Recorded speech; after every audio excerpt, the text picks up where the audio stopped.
మన కోసం తపన పడ్డ వ్యక్తులకి, వారి కుటుంబాలకి అండగా ఉండాలి.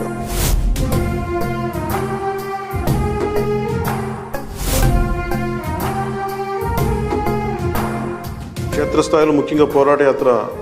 చేస్తున్నప్పుడు చాలామంది ప్రమాదాలకు గురవడం, తర్వాత వ్యక్తిగతంగా మనకున్న నాయకులు, ఆ రోజు నా పక్కన ఉన్న వాళ్ళు సహాయాలు అందించడం, ఇవన్నీ చూసి క్రియాశీలక సభ్యత్వం తీసుకునే సమయంలో వారికి ఏదైనా బీమా పథకం అమలు చేయొచ్చు, దాని మీద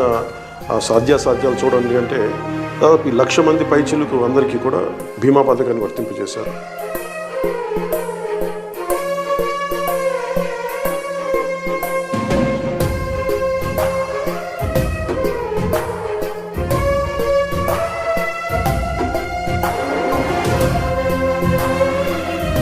ప్రతి నియోజకవర్గంలో కూడా